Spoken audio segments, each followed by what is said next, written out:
Hello and welcome to an instrumentalist guide to singing the Messiah. I'm so glad you're on this journey and I hope to give you a couple tips. So, number one, how to use your bow. You are most likely going to be playing with a Baroque bow, which is so much nicer than playing Baroque with a bow like this. Just as a primer, the first thing I recommend you do is take a watch and a listen to the overture in the Wheaton College Messiah on YouTube, link here. So as a general rule of thumb, you want every note to be as resonant as possible. This is even more pronounced in the Baroque period because that's just the style. So you know your A string.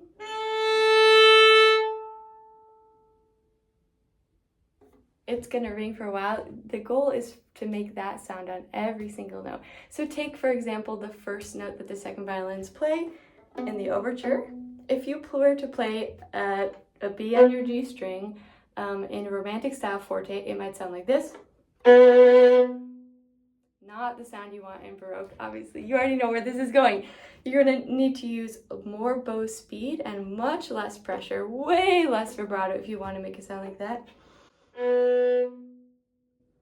And you'll also notice as you watch the overture video that we make little circle bows all the time because we want our bow to be off the string after we play an especially important note so that it can resonate to its full length. And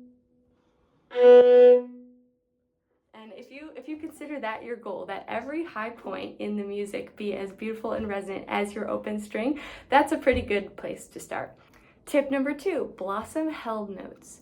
If you see a tie in the music, that actually is secret code for blossom the note. What I mean by blossom is to draw it out over the bar line or over the dissonance. Let me give you an example, again, from the overture. Take a look with me at measure 876.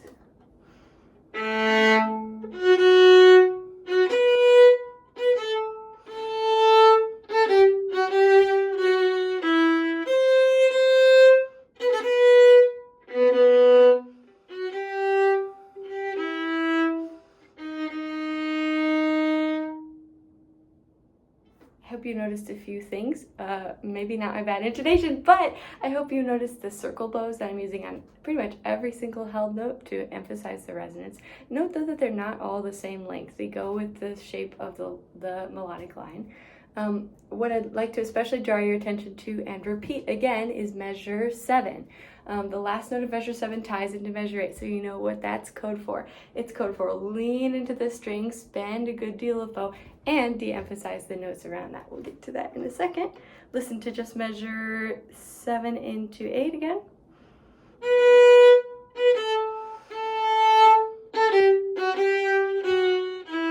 Tip number 3 is the magic number. You are on a mission to find things to de-emphasize. Whenever you see an accent, whenever you hear an important word like Christ, you are on a mission to de-emphasize everything you see around that might detract from what you're looking at.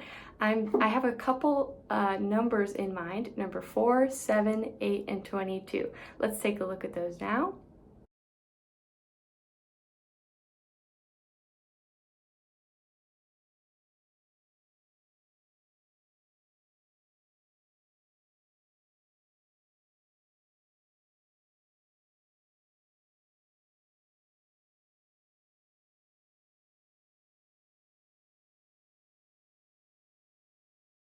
How do you know what's important? The text and the harmonic rhythms. If you feel a particularly juicy harmony, and if you're playing second violin especially, you have got to draw that out, and the way you can do it is by de-emphasizing everything around it so that it stands out. There's an example in song. For unto us a child is born. Boring. So what's the most important part of that phrase? Maybe child, maybe born. Definitely not for unto us a or is. For unto us a child is born.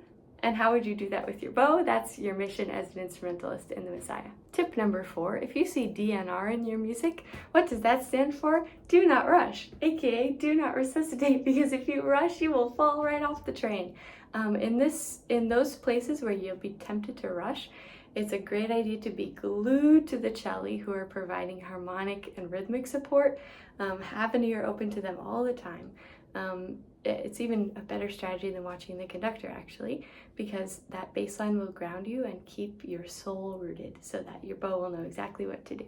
Tip number 5 is be always on the lookout for places where you can sing. This applies to everywhere where there's text and everywhere where there's not. Here's an example from number 17, He Shall Feed His Flock.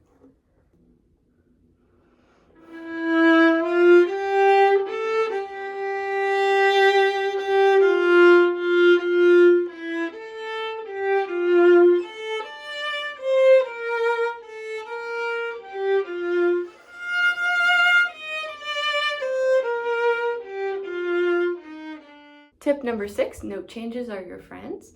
I'm looking at number 36, Why Do the Nations?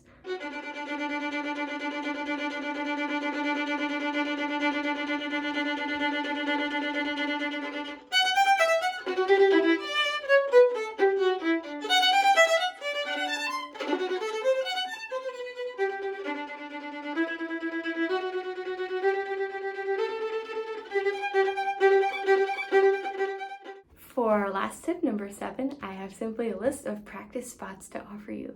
I think the most challenging and most exposed violinistic parts are numbers 4, 10, 16, 38, and 47. So if you've only got a little time to spend on them this summer or in the practice room, choose those. I'm so glad you're going on this Messiah journey. I think it will change you.